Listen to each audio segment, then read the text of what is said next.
Good morning, Schaumburg. And thank our supporting sponsors, Jones Lang LaSalle and Glenstar, for bringing to us the future of work, a better normal. I'd also like to welcome the elected officials who are joining us this morning. We have Mayor Tom Daly. Great seeing you this morning. Thanks for joining us. Trustee Brian Bischke, nice to see you here. And Village Clerk Marilyn Carr from the Village of Schaumburg. Thank you for joining us this morning. We also have from the Schaumburg Park District, Bob Schmidt and Dave Johnson. Thanks for joining us. And then Keith Evans is with us from the Hoffman Estates Park District. Good to see you here this morning, Keith. And thank you to the supporting sponsors for today's event: Harper College, the Schaumburg Boomers, Vicarious Multimedia, and the Village of Schaumburg. If you are one of the supporting sponsors today, if you could please put in the chat who to contact if you have a raffle. Any of those supporting sponsors, if you see their names in the chat with a raffle, make sure you connect with them during the presentation. If you connect with them, you'll be entered into their raffle, and winners will be announced after the presentation today. Speaking of the presentation, so excited to bring today's topic to the Schaumburg Business Association. There's some incredible information going to be shared. We're going to start with some presentations, followed by a pretty hefty Q&A session. So during the presentations, if you have questions or further elaborations that you wish to ask, make sure you put it in the chat. You can chat it to everybody or chat it directly to myself, and we will ensure those are answered at the end. And right now it is my distinct pleasure to introduce one of our past chairmen of the board and our moderator for today's event, and that's Jeff Miller from Divine Signs. Jeff, take it away. Thanks, Lisa. Good morning, everybody. How are you today? So what we're going to do today, as Lisa mentioned, is we're going to talk about the future of work, a better normal. Some of you are wondering why I'm even talking about a better normal. Some of you know me well enough to know that I never even got up to a regular normal prior to this, but this is my chance to get a little better normal going on. We have three panelists today. Don't forget to, the photos add a little bit of weight. So I probably look about 80 pounds heavier in that photo than in real life, but you know what the camera will do to you. But let's introduce our panelists today. What we're going to do is each panelist is going to open up and discuss a little bit about what they see relative to the future of work from their perspective and through their eyes. And then after they go through their discussion or their presentation, we'll then turn around and ask some questions. As Lisa mentioned, there's a good chance that you might think of something and put it into the chat. Lisa will be able to look at it and then hit me with a note. They realized in prior sessions that I don't have the ability to talk and read at the same time, so Lisa's going to take care of that for us. But first of all, we have our past chair, Mark Kohler. Mark is from Jones Lang LaSalle. Mark has over 17 years of experience in commercial real estate, has done hundreds of commercial real estate deals in his career. Prior to being in commercial real estate, he's got a blend of commercial banking as well in his background. And with Jones Lang LaSalle as a senior vice president, he's kind of right in the heartbeat of what's going on relative to commercial real estate and the climate of our specific area. So welcome, Mark. We're glad you're here. We also have Mike Giese. Mike is from Glenstar. Glenstar, some of you have heard of Glenstar, but Glenstar actually owns and manages the building that the Schaumburg Business Association is in, the Schaumburg Corporate Center, but they also have properties across the suburbs, the city of Chicago, and even in Texas as well. Mike has 20 years of experience overseeing all kinds of property management on the operations, accounting, and finance side. He oversees all of the property management, accounting, insurance, and all the risk management for Glenstar, which is a big job. He's also a CPA. He's a registered property administrator. He has all the great accreditations that makes him a terrific member of this panel. So welcome, Mike. And then lastly, we have Jay, and Jay is the Vice President of Real Estate and Procurement for Paylocity, one of Schaumburg's larger companies that work in the Schaumburg area.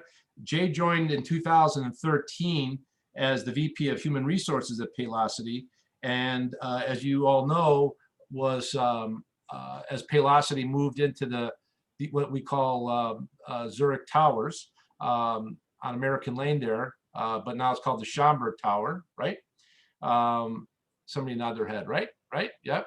And with that said, was really at the beginning point of putting that space together and creating a work environment, over 14 floors of work environment for people coming in from and relocating from various offices across Chicago.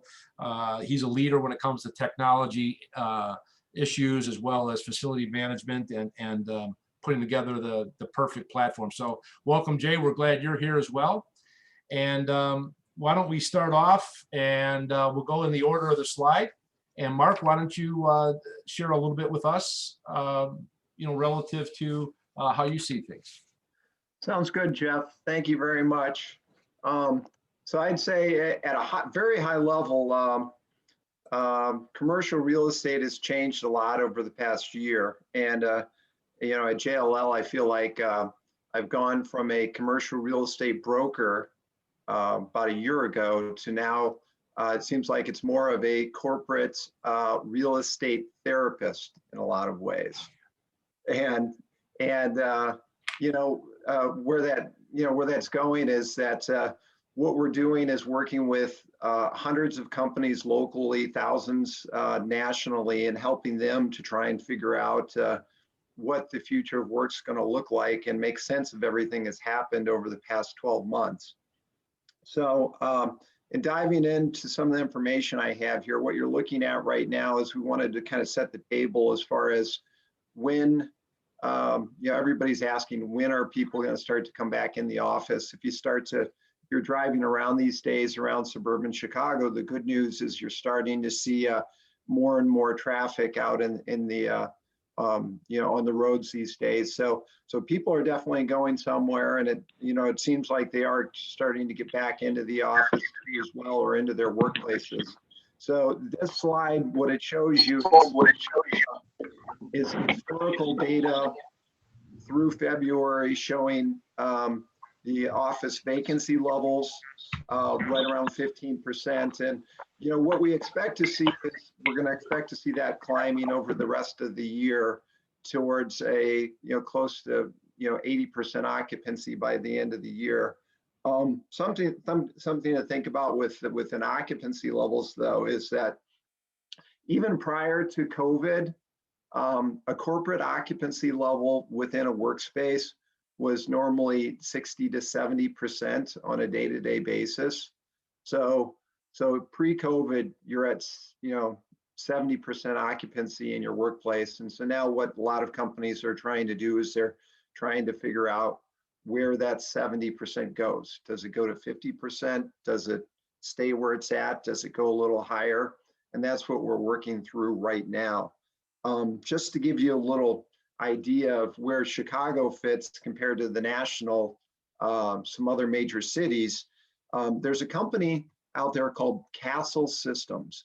And what they do is they provide security systems for large buildings. And if you're interested in looking further into this, they have a back to work barometer. And so Castle Systems, you can go in and see where the top 10 markets are as far as getting back to work. And so right now, Chicago's at about 25 or about 20% occupancy. The average across the top 10 metros is about 25%. Something that you probably aren't surprised about is the leading metros in getting back to work would be the Dallases, the Austins of the world. They're at about 37% occupancy. And the laggers in the markets right now would be, say, a New York and a San Francisco, which is around 14 to 15%. Okay, Kylie, could you go to the next slide? So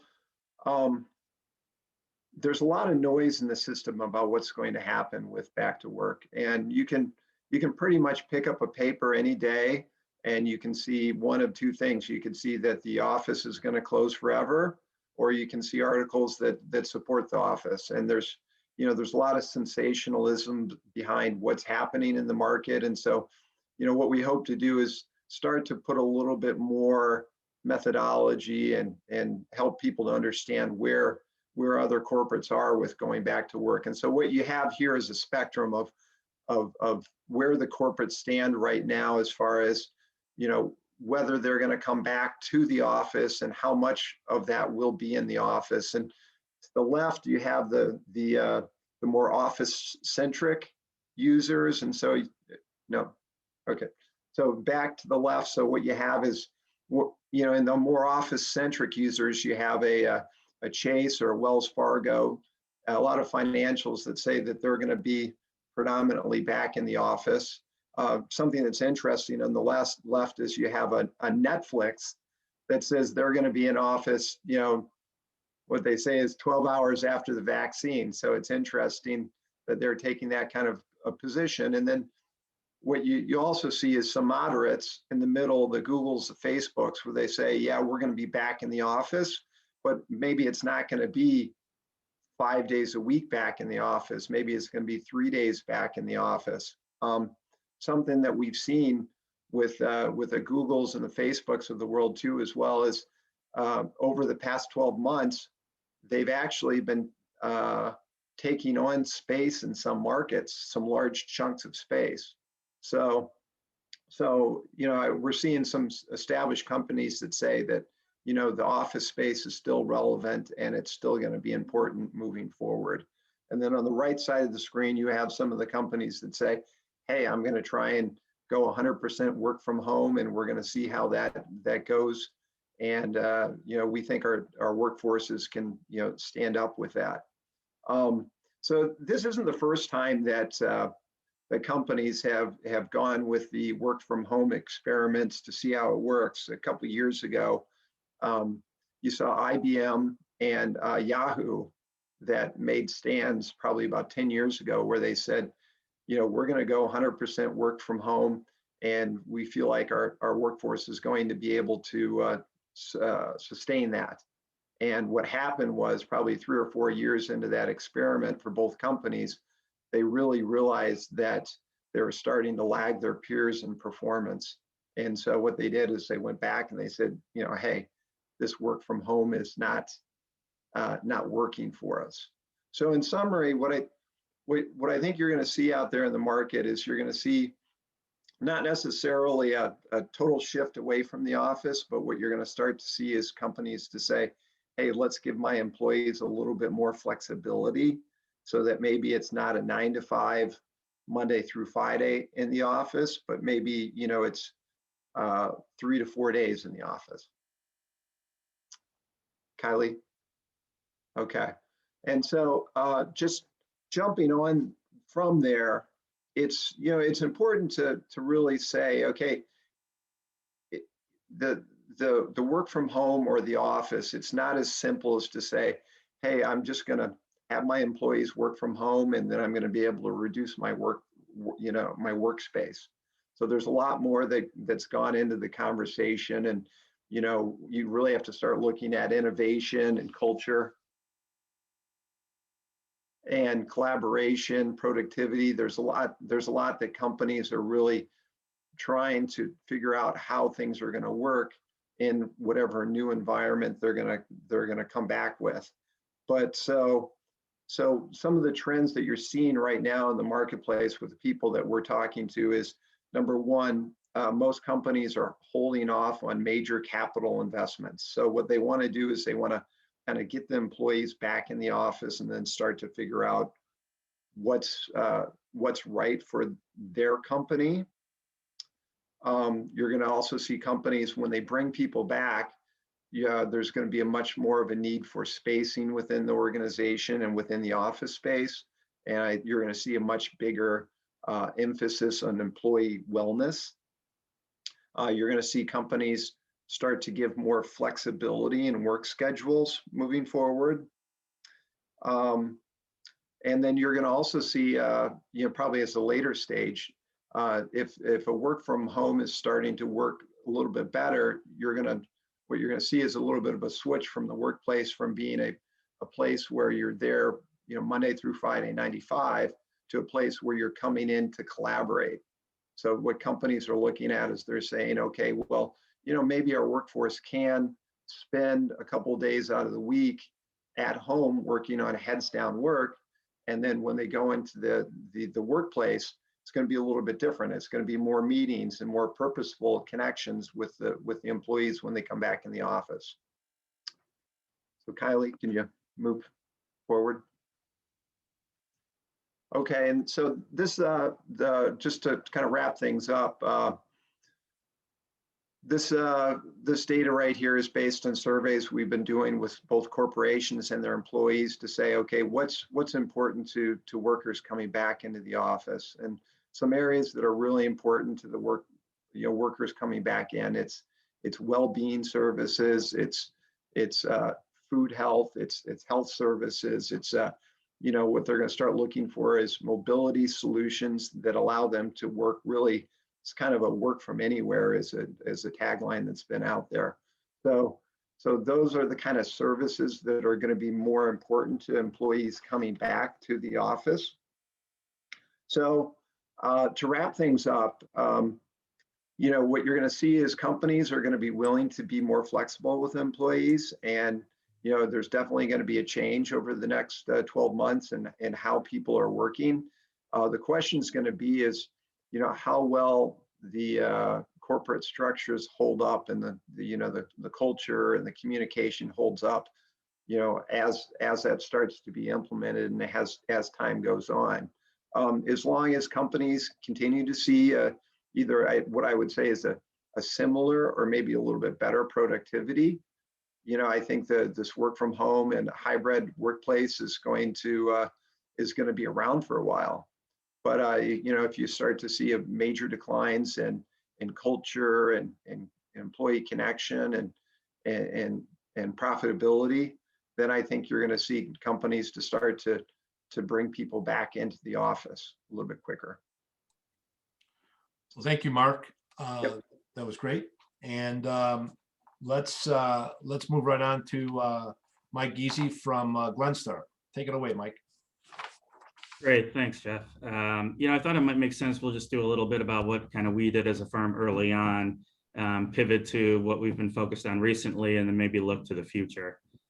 So next slide, please. So early on, we made a number of changes kind of on the property operations side in terms of how we manage and operate our buildings across several key areas, which culminated in returning to the workplace guide, which is really a resource for our customers and their employees, what to expect in a return to work environment, and cover the building and essential services such as additional cleaning and how much more often we were going to do certain things in high touch areas and within leased premises, details on the cleaning products we were using and that those conform to CDC and EPA guidelines, electrostatic spraying of high touch areas and elevator cabs and elevator buttons, and temperature tests for our teams, our janitorial, security, engineering, property management teams, and how we were going to make sure that those people were safe, and moving to touchless. So, a whole handful of things. Also provided some resources to our customers in terms of partnered with a worldwide architectural firm, industrial hygienist, furniture provider. So customers had resources that maybe they didn't have access to otherwise as they look to potentially reconfigure their space. Next slide, please. And then certainly signage and wayfinding was a huge piece of that. Jeff and his team did a great job. Things like elevator decals and restroom signage and together apart and masking and ingress egress and stand here, water fountains, those types of things. By the time we covered everything we thought that our customers would want to know, our return to work plan was, 27 to 30 pages and still in place today and available on our website for those that may want to take a look at it.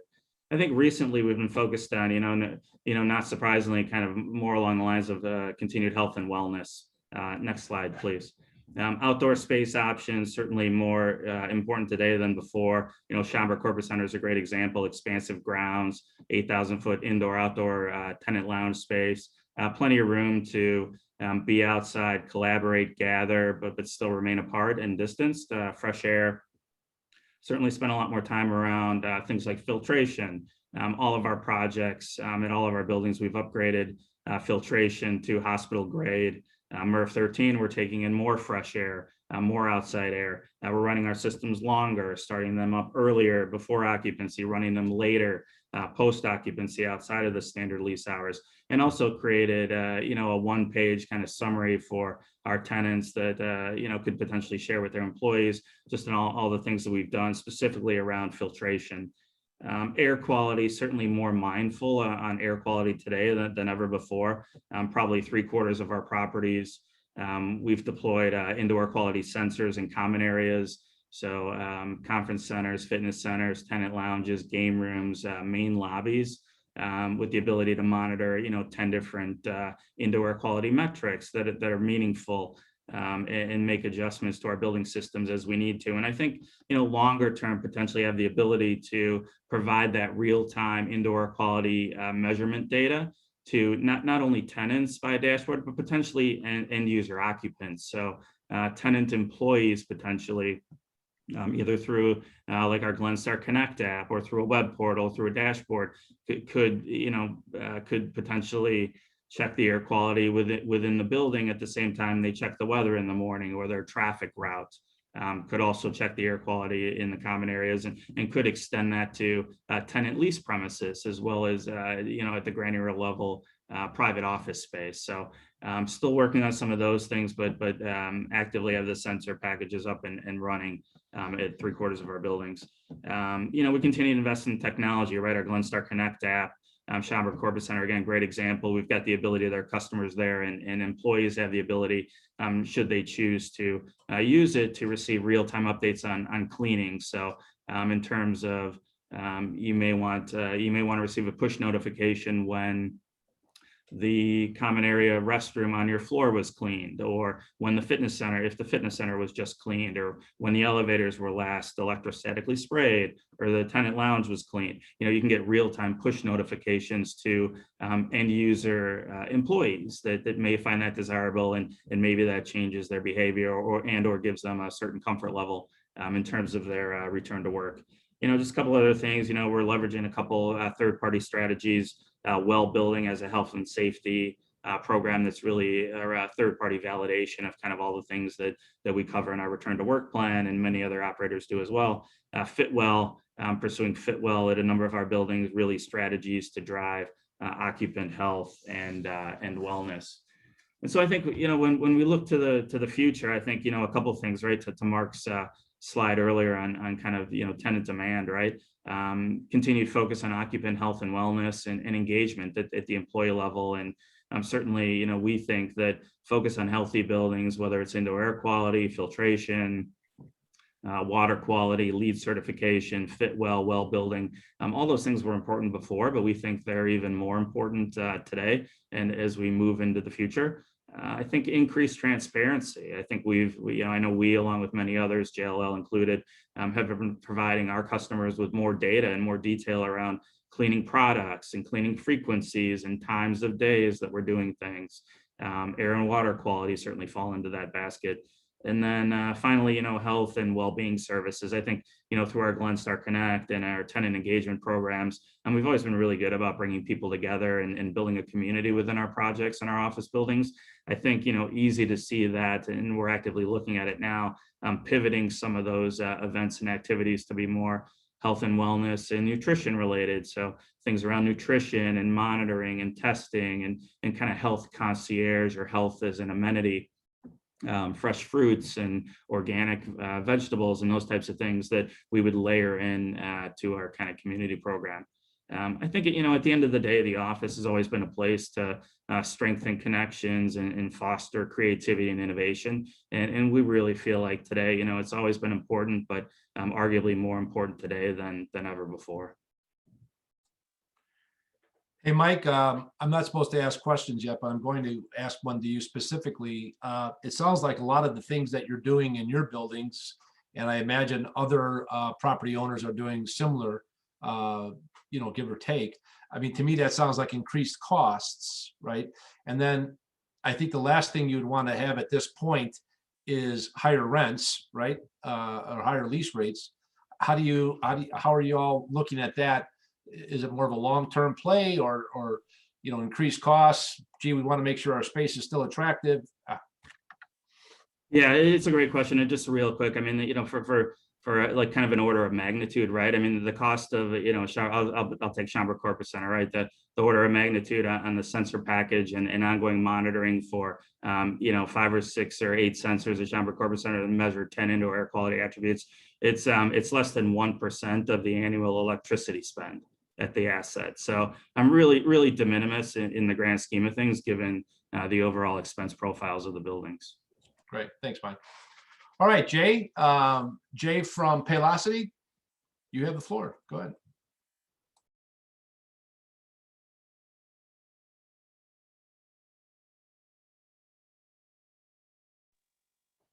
Jay, you're on mute. Can you hear me clearly now? Yep. Anyway.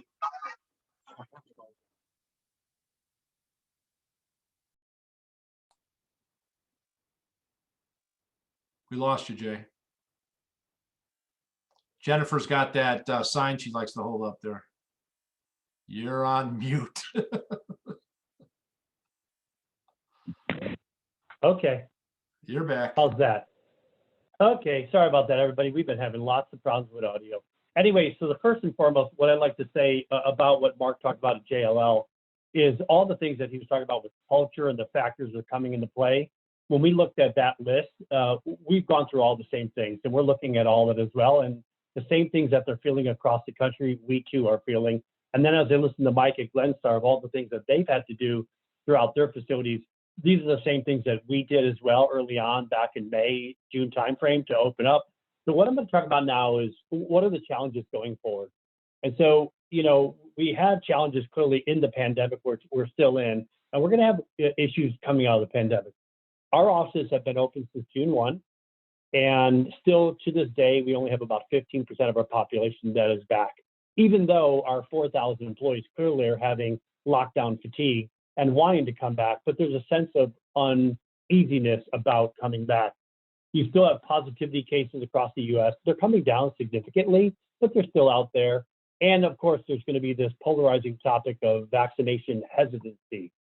So depending on who you listen to, 60 to 75% of the population will get vaccinated over some period of time, but you will have a part of the population that's not going to get vaccinated. That's going to be really important in the further slides. How are you going to deal with that as a company?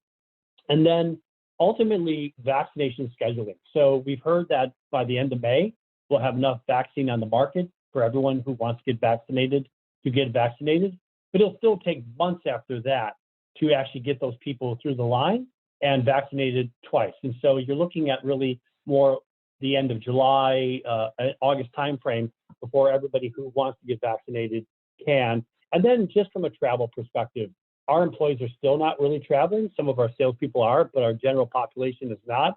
There are international restrictions. Are we going to see restrictions on domestic travel with vaccination passports, if you will, from United, American, Southwest, and Delta? So we still have things to come.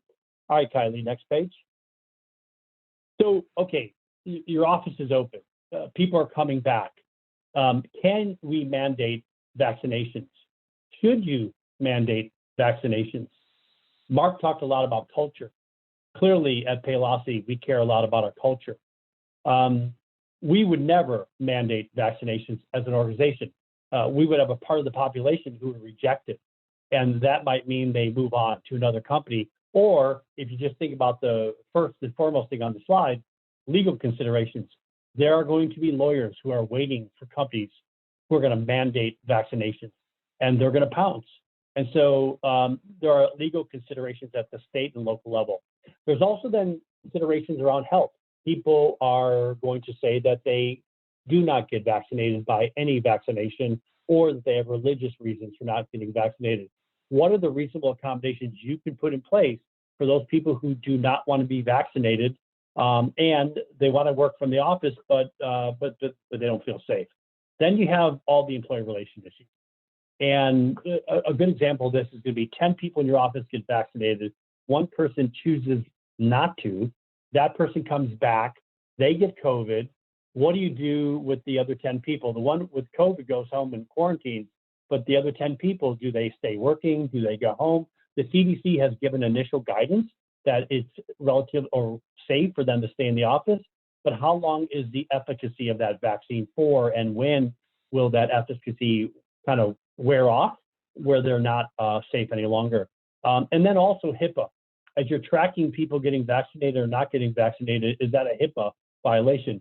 And so those are things to consider. And then ultimately, wage and hour issues. Tracking all these individuals, the exceptions, the waivers. ERISA, if you start vaccinating within your building and sponsoring it, you then potentially open up the liability of having to vaccinate not only the employee, but their family, former employees. So what are the ERISA concerns for vaccinating? And then your culture again. You know, what does your culture allow you to do? Next page. So what are other companies doing? Well, first of all, they're being proactive. And they're being creative. So if you look at the retail level, Trader Joe's, Instacart, Dollar General, they're offering some sort of incentive, whether it's a couple hours pay for each vaccine or the equivalent of 4 hours pay for travel time and childcare. They are incentivizing people with paid time off to get vaccinated. And then if you look at the medical field just locally, AbbVie, Abbott Labs, Elite Dental, UHG, none of them are mandating that people get vaccinated. And not many of them are incenting people, but a lot of them are strongly encouraging their frontline workers to get vaccinated, and they are sponsoring the vaccination of folks like Abbott, AbbVie. They're doing vaccinations on site. Elite Dental is sending them out to facilities. So as an organization, you're gonna have to think, what are you gonna do to get those 25, 30% of the population that does not want to get vaccinated? Is there a way to incentivize them to do so? Next page. So what do we know? So we know from a HIPAA perspective that finding out whether or not a person's been vaccinated is not a HIPAA violation, no different than a flu shot. And so asking people to let you know and be able to provide you some information that they've been vaccinated is not going to be looked upon as a violation. Your medical provider. In our case, our Blue Cross Blue Shield plans, the vaccines as well as testing is covered for anyone in our plans. I would imagine other people with BCBS would have similar things. We're not going to do on-site testing in our building by ourselves or with our landlord because, again, it potentially raises some serious ERISA rules that we just don't need to deal with. And we know with the prevalence of Walgreens and CVS and max vaccination sites, people will have choices to go elsewhere. So we are looking at our options. We're looking at potentially paying people time off to get vaccinated. We are looking at premium reductions in people's, if you will, out-of-pocket partnering that they do with the company. Today, we're about a 70-30, 60, 75-25 mix between employer-sponsored medical costs and employee-sponsored. Could there be a different premium reduction for people who get vaccinated? And then finally, we're building this huge Get Out the Word campaign where we're welcoming people back, we're encouraging them to come back. Like I said, there's a lot of lockdown fatigue. We built these beautiful offices in Schaumburg and other locations, and we're going to be really working hard organically to get people to come back. Next page. So we're going to take the carrot approach. We're going to over-communicate. We already have a pretty effective communication throughout the company. We are absolutely going to encourage people to get vaccinated, and we are going to put in some sort of carrot approach with that happening. We are going to provide a lot of educational materials, stuff from the CDC, from our benefit partners like BCBS. We're going to put our own PCTY talks, pod talks. We are going to track inoculations because for contact tracing alone, which we're already doing today, we will be tracking those things. And like I said earlier, we're going to incentivize people with time off, with swag. Swag's a big deal at Paylocity. Our employees love swag. They love the company. So we're going to be incentivizing them with swag as well. And as I think about a timeline, as we think about the prevalency of the vaccine being available for the general population, in the June, July timeframe. We're going to be looking at new hires that are coming on board in the July timeframe. We're going to be looking at those people coming on board locally and on site. And as we think about the end of summer, beginning of fall, as kids go back to school, normal school, we are going to be encouraging our employees to come back to work. They will never come back, as Mark said, 5 days a week. That will not happen. But we do want to see a hybrid model, and it will be done at the departmental level. So some departments have more flexibility than others. We will let that happen at the department level. But come August, September, we are going to be encouraging people to come back to the office because we're losing on that collaboration. We're losing on that collision. We're losing on potential ideation and just growth in general. So that's kind of Paylocity's approach. I think that's the last one, Kylie. Nope, sorry, protocols. So when people come back, what does that mean? Well, we're still going to have to keep those protocols in place that Mike talked about. We have them all. People, when they move around general common areas, they're still going to have to wear a mask for a while. We're going to have to understand what the lasting efficacy of the vaccines are. Our conference rooms and our common areas, they are already socially distant, meaning a conference room with 20 chairs now only has 5. In the beginning, we'll keep those in place just to get people comfortable. Our gym is opening up actually this coming Monday, but it's going to be restricted hours and restricted capacity. But at the end of the day, we do believe that come August, September, we're going to keep our protocols in place for the foreseeable future, just to kind of see how this unfolds and also to give people a comfort level, because we actually think having them in place will make people feel a little bit more comfortable and at ease that we're not just opening the door and letting it back in. So Kylie, that was the last slide. Thank you. Well, thanks, Jay. And then for some of you that work for smaller companies or you have your own business, what Jay just shared with us is Paylocity's return to work strategy. So although let's say Mike and Mark talked about the market and the industry, JLL has a similar plan, as well as Glenstar for their internal return to work. And I'm sure Simon Properties has one as well.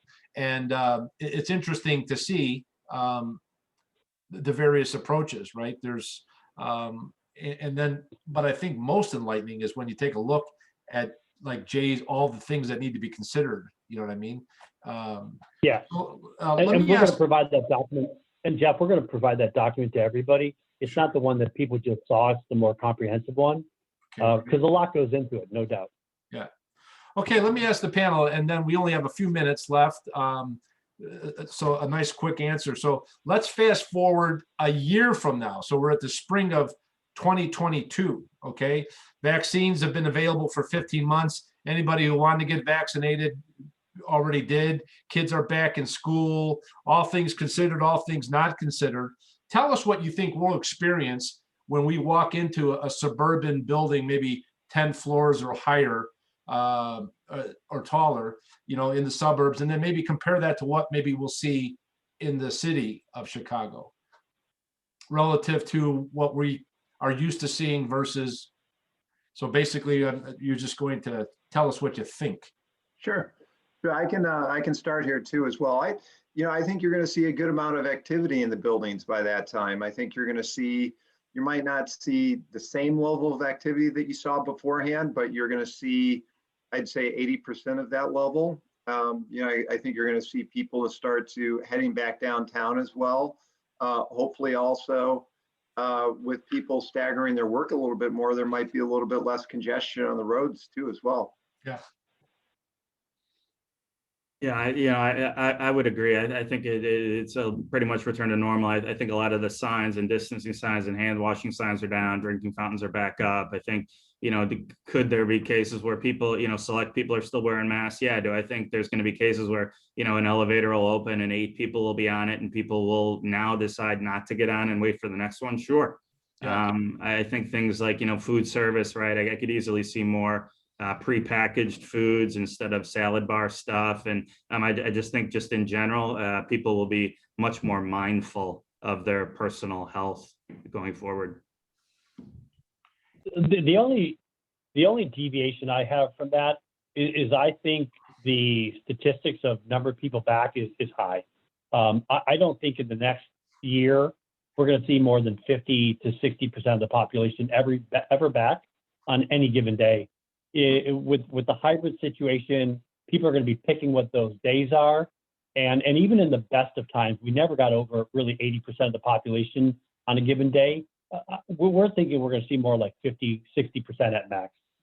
So quick question. So do you think 3 years from now will kind of still look like a year from now? You see what I'm saying? So maybe a year from now, taking that as a baseline, do you think 3 years or 5 years from now look different? Or do you think like in a year from now, we've kind of created this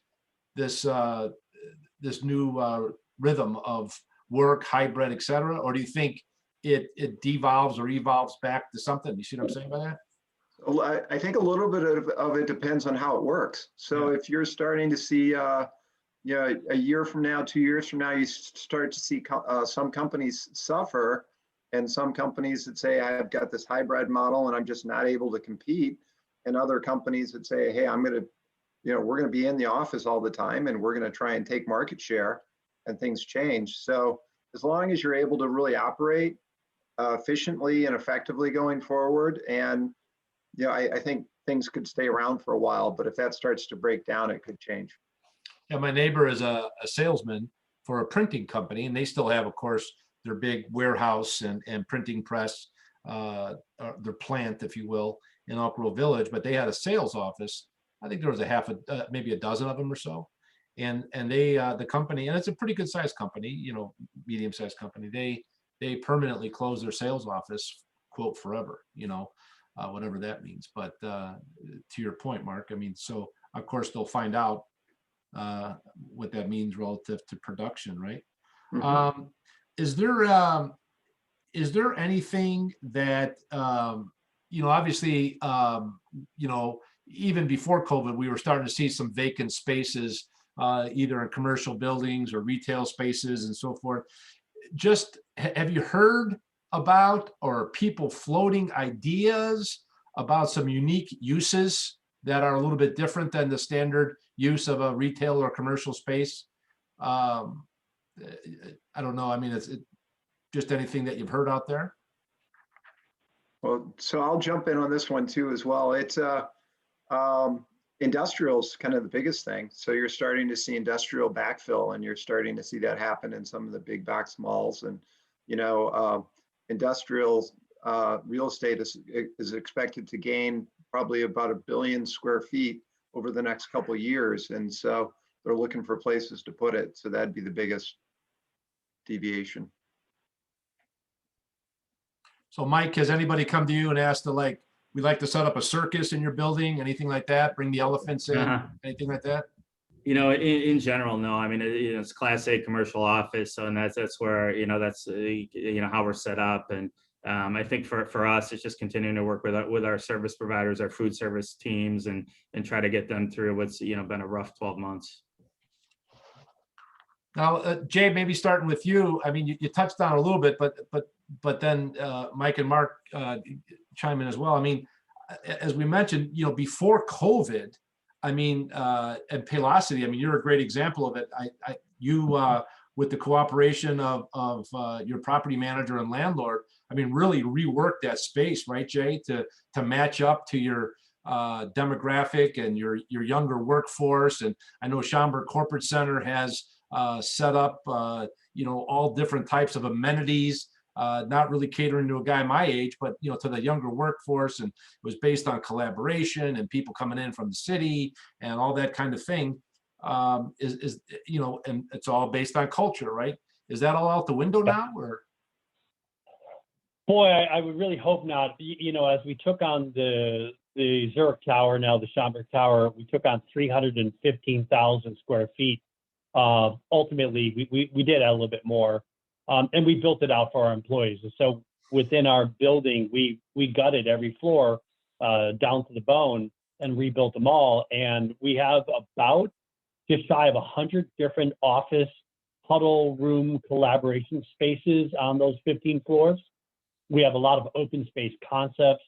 We have an entire floor that's dedicated to collaboration and training. We have another half a floor that's dedicated to training alone. We have employees from all over the country that come in for training.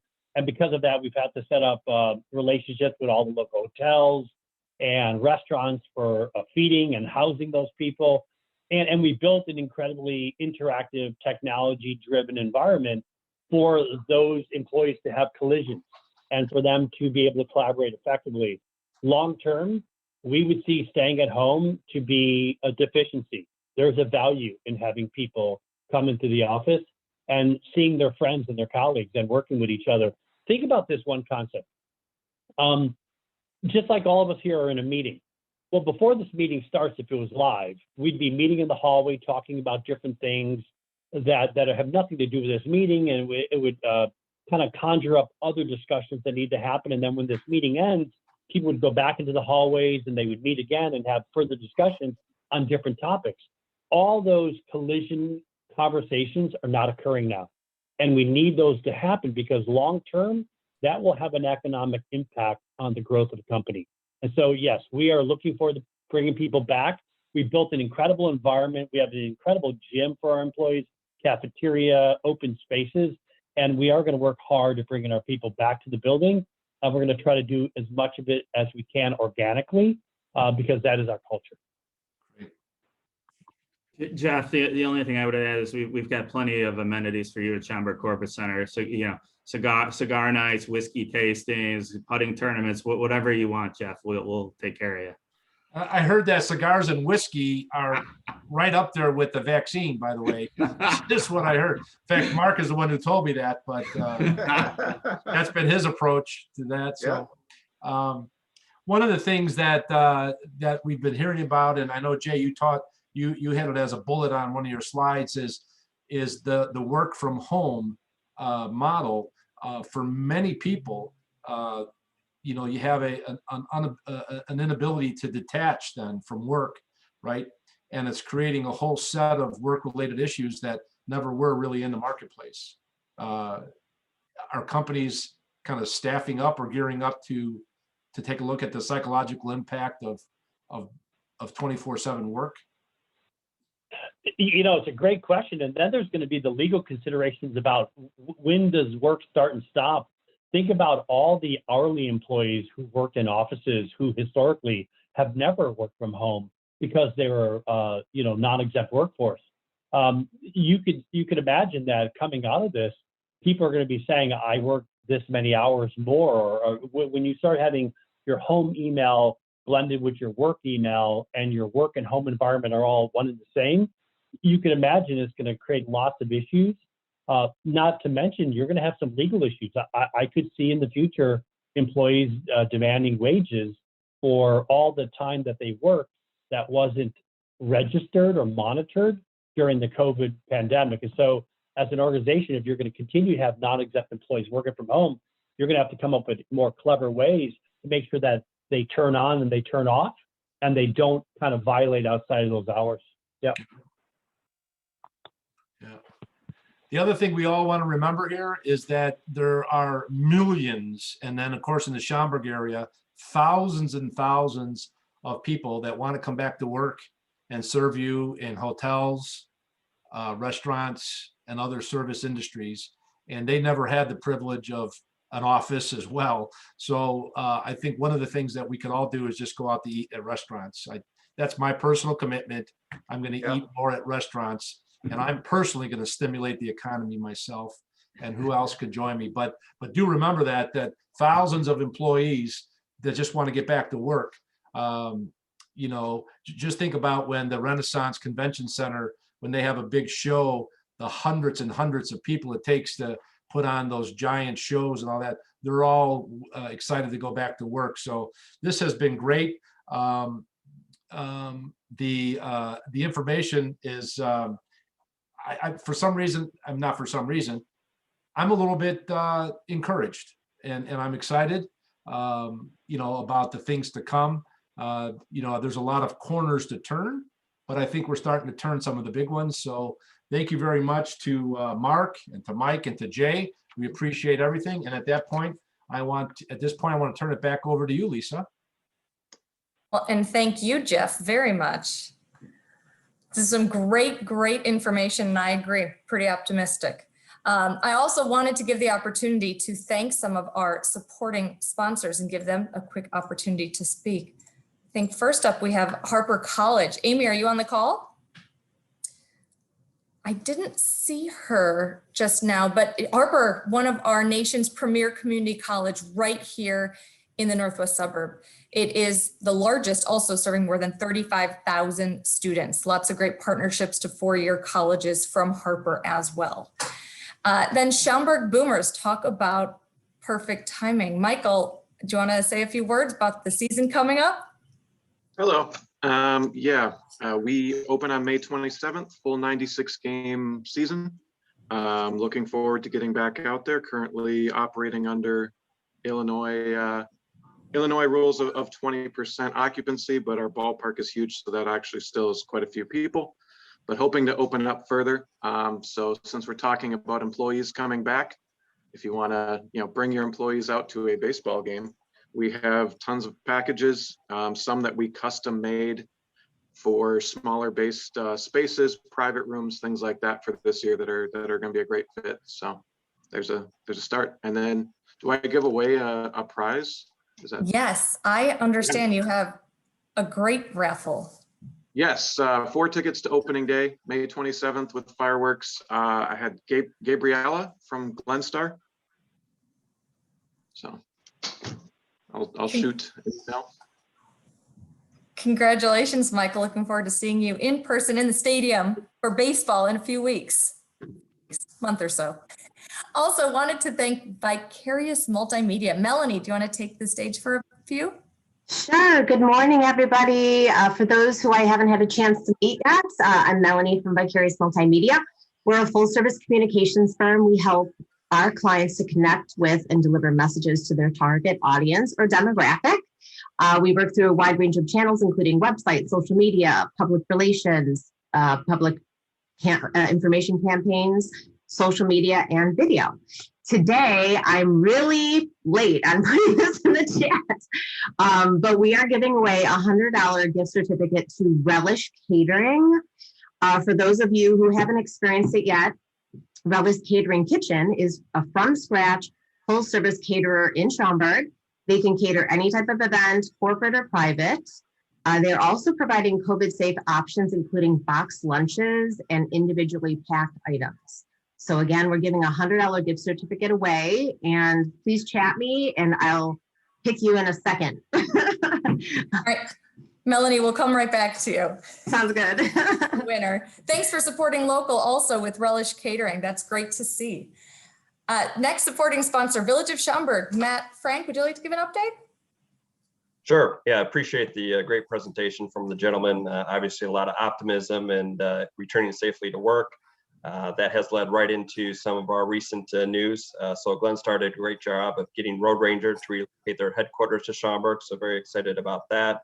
And then Costco Logistics will be opening up a new office facility on Martingale Road with 200 employees in a couple months. So definitely a lot more activity. The brokers are talking about doing all these tours, and obviously Schaumburg's a great place to do business and Midwest suburban superpower with low rates and great amenities. So looking forward to hopefully bringing some more businesses and filling up these offices to help out our restaurants and hotels. So thank you very much. Thanks, Matt. Appreciate it. Melanie, did you find a winner for your gift card? I did. It is Ron Roberti. Hey. Oh, congratulations, Ron. Congrats, Ron. Just a few upcoming events. We are doing our limited pop-up series for networking. They are limited because we are limited with the number of attendees that can attend. This also supports the local restaurants that we are hosting these at. So we have one coming up this Thursday, 3 to 5 at Weber Grill, followed by the 18th at Top Golf, 3 to 5. Keep an eye out. There'll be some others happening in the mornings, over lunchtime, what have you. And then Thursday, March 25th, our first mix in person and virtual Coffee and Contacts 2020 marketing trends means what it means for 2021. And this will be held at Pulse Technology. If you've not yet been to Pulse Technology, definitely plan on coming to this Coffee and Contacts. But register early. We are going to be set capacity. Thank you again, Glenstar and Jones Lang LaSalle, for bringing such great relevant information to the SBA. Thank you also, Jay, for being part of our panel, and Jeff, again, for moderating. Schaumburg is being very proactive in safely bringing business back, bringing professionals back to dine, to shop, and it's really up to all of us to showcase and celebrate all the accomplishments that we're seeing. I think this is going to be a great year. Somebody put it in the chat. Optimistic? Absolutely. Have a wonderful rest of the day, and don't be a stranger. See you soon. Bye, everybody.